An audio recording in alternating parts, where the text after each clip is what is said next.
work as a process engineer at IVAR. IVAR is a public-owned company from around the region of Stavanger in southwest Norway. And we are doing wastewater treatment, sludge treatment, and treatment of municipal organic waste, and also some industrial waste. And there is a picture here of one of our sites with a wastewater plant that is constructed inside a cave in a rock, which is the Norwegian way. All the wastewater from 300,000 people is treated there, and the sludge handling is on the outside on the right part of the picture. I also have to mention that we are cooperating with Høst, where my colleague will continue the presentation in a few minutes.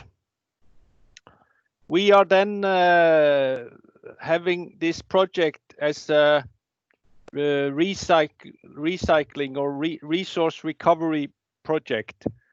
So can I have the next slide? This shows the flow of the material through the plant, and we have kind of two areas of work. One thing is to capture the resources from the wastewater by wastewater and sludge treatment. And second, we want to recover energy as biogas, nutrients, as an example of struvite precipitation, and finally the remaining solids we process into a commercial fertilizer product. And in this way we then keep the resources within the cycle and utilize more or less all that's possible. The only part we don't utilize here is water, because we are in a rainy part of the world, so water we have plenty. But we will recycle as much as possible of the other things. Next slide, please. The way of doing this will be a series of pilot and full-scale studies.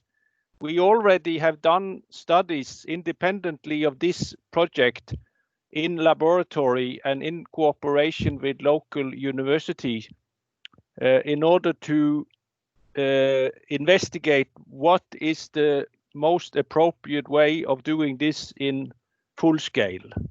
And on the way to the full scale, we then will use a pilot scale facility, because to take out the nutrients from the wastewater and sludge, it depends on what is your objective, both in terms of the magnitude of output and also other side effects on the sludge itself. In one way, it's possible to improve the dewatering of sewage sludge by extracting the nutrients ahead of the dewatering.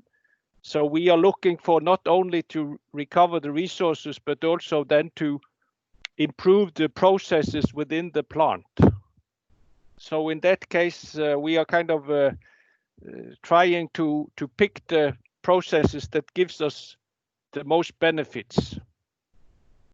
So in this way, we normally will include graduate students from the local university along to kind of be both to have their training and also to participate in our project here. Next slide, please. So this is my last slide before I leave it to my colleague in Høst, where then I'm kind of summarizing that we are working in the gas phase with energy recovery as biogas. We work in the solid phase with making the fertilizer product, and then in the liquid phase where we then extract the remaining the nutrients. So then I leave the word to my colleague in Høst, Erik Norgård. Thank you. Can you hear me? I hear you. Yeah, okay, then I guess all of you hear me. We hear you. We hear you, yeah. That's good. I am working as the CRO, the Chief Research Officer in Høst, which is a company exploiting predictable high quality waste-based fractions in soil amendment and soil blends and fertilizers. So this picture shows actually the fertilizer plant as an autonomic prolongation of the sludge processing in Mekjarvik, the wastewater treatment site, where we produce fertilizers. Next slide, please. So the interface between IVAR, which actually deliver the biosolid, the treated biosolid, hygienized through a validated dryer, and also documents the sludge on the elements that are demanded or asked for in our legislation plans, deliver it through a hole in the wall, more or less, to the fertilizer factory producing mineral organic or organic compound fertilizers. The factory is actually also equipped in a flexible way, or designed in a flexible way, so it's possible to implement what we develop in a full equipped pilot, which will be our working tool for this project. So what we develop in pilot scale, which is sustainable because you are not allowed to do too much mistakes in large scale, will be done in a pilot equipped with a mixing device, a 15 kilowatt pelletizer, and at line analytical devices like durability tests, pellet hardness, size fractions, and weights, of course. Next slide, please. So what are we doing? We are using the sludge, which are shown in green. The nitrogen and phosphorus and potassium concentration in the sludge are shown in on the green, on the bars at the right. And we have actually developed, and we are allowed to use on cereal production, on grains in Norway, this fertilizer as a commodity, actually. So our legislation opened for use of this fertilizer as a normal grain fertilizer, cereal fertilizer. It's composed in a way that gives 10% of nitrogen, 1% of phosphorus, and then 5% of potassium. And obviously, then we have to add nitrogen, and we have to add more or less all of the potassium, which you know is a label element. So in this project, if you can, yeah, thank you. In this project, we will find out ways to design fertilizers without using too much commercial minerals in the receipt. And then we are looking for waste fractions or industrial side streams. And the important thing for us is to have a very close relation and cooperation with suppliers of candidates for such. We are working close to the aquaculture business in Norway because they are producing solids from smolt production in closed systems, in RAS systems. And if they are to deliver for our purposes, they need to have a very strict internal control and protocols on how to produce. So we are focused on, for instance, plant pesticides and other organic pollutions that could follow with the feed, actually. And we are, of course, concerned of the demands in our legislation, fertilizer legislation. So next slide, please. So our tasks or our scope in this particular project is to work in the pilot scale, and we will focus on 4 tasks, so to speak. The first one is, of course, focus on the composition of the nutrient. It should be balanced. And of course, working together with IVAR and the possibility to deliver phosphorus low fertilizer is very, very welcomed, because then we can balance the fertilizer on a lower nitrogen input, which is very good for us. We will, of course, follow up hygienic issues, which are very well taken care of our partner, IVAR, of course, and pollution issues. And not only the heavy metals, but we will follow up what is going on in the society around, because we are talking about biosolids from wastewater, and there are dynamic issues connected to how these are regulated in Europe and in Norway as well. The next one is the focus on the compatibility of our products with the spreading devices in the agriculture, because our product should be handled in both sowing machines and in centrifugal spreaders with no more problems than the mineral candidates meets. So it's actually an important part of the research and development issues that we are going to look into. Another demand in the markets is the pellet solubility. And that is because when you are pelletizing fibrous qualities like the solid, the biosolids, they tend to be glazed and very hardly dissolve in water solutions. So we will also focus on how to meet the demands in the farmlands, among the farmers on this one. And of course, we need to find out if our new organic compound fertilizers, mainly based on biosolid with low phosphorus, and then waste candidates from the industries, how it works in the fields, and how we can also cooperate with the farmers and their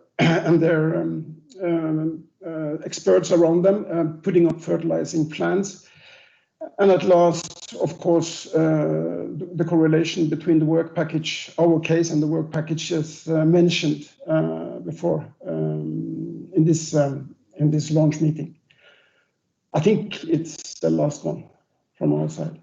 Thank you. Thank you, Eric. I see there is some questions in the chat. I think we continue with the Hamar presentation, and then we do the questions for both of them after the Hamar presentation. So go ahead, Hamar. Thank you, Stein. Good afternoon and welcome to Hamar. My name is Morten Finnborud and I'm the director of HIAS, which is like IVAR, a municipal company. We provide fresh water and treat wastewater for the communities around Hamar in eastern Norway. With me I have Sondre Eikås, who is the lead scientist for this project for HIAS, Anders Østi, who is the manager of HIAS How-To, and Torgeir Saltnes, who is the expert on the HIAS process from How-To. With us in the team are also Circula, our sister company working with household waste in the same area. We work with them to make new sustainable products from a combination of waste fractions. I'm kind of sorry we have to meet like this on the net. Originally, we had planned for a 2-day event with a small cruise on a steamboat and a nice dinner tonight. I hope we find another opportunity to invite you all before the project ends. Getting to know each other is vital to the future cooperation in the project and clearly difficult to achieve in a setting like today. Next slide, please. The HIAS facility was built in 1974 and will, after the upgrade is finished, have a capacity of 140,000 PE. HIAS made a strategic shift in 2011 from the idea of clean water in the recipient. Our goal became to recover and realize the value of the resources in the wastewater. 2 issues was highlighted. There was a need to recover phosphorus and the ability to produce enhanced biomass from our terminal hydrolysis process for sludge treatment. HIAS was, by the way, also the development site for terminal hydrolysis and the establishment of a company called Cambi, who has success with that method around the world today. The main issue was identified as a dependency on metal salts in precipitation chemicals, and we developed our own model, which we call the HIAS process, that does not need them. We have been running the process in a 10,000 PE line for 4 years with very good results. So our main objective is to demonstrate what we can achieve with the HIAS process, also in terms of reduced climate footprint and operational cost.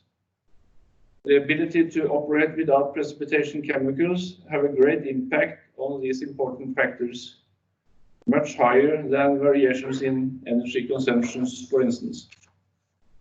A clear objective is also to reduce the dependency on tariffs and generate more income from products with a positive value in the market.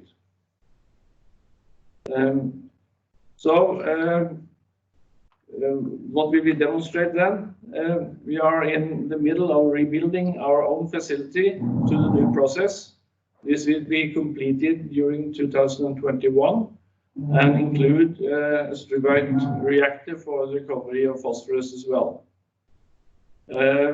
So we will continue our experiments to find the best use both for struvite and the enhanced biomass. The cooperation with Circular to formulate new soil products without peat as a main ingredient is important also from a climate view. And we will seek cooperation with other organizations, both within the water industry and the private sector, to generate effective markets for our products. From listening to the presentations so far today, I think that we need to focus also on activities where our experiences are to be used as a basis for the more academically heavy work packages. I see that a lot of the measurements we have to do will be key to some of the activities in modeling and so on. Shortly on challenges and barriers. I think there's a lot to be done on the regulatory side on several levels. And we want to take part in those discussions. Obviously, there are also technological challenges in getting it all to work well together. It's not only the main process, it's all the side processes that are needed before it's an acceptable product in the market. Processes can always be better, and we are currently exploring the HIAS process, potentially also to remove nitrogen, as is important for many such plants. I think we're also in a conservative industry, and that's an issue. We need to speed up the innovation processes. That goes for the academic institutions as well as the owners of the facilities. That's also for all the consultants whose advice normally is to go with the same old and proven solution. And the last one is, I think, an important challenge and barrier to the wider spread of new technologies. The consultants are very conservative. Last, ownership and financing is important. And I think the needs for investments are huge, and investments needed for transition to circular models will need financing from other sources than tariffs on the households. So where is it going to come from? I think that's mainly what we plan to say today. We could have included a lot of details, but then your schedule would have gone wrong. So thank you so far.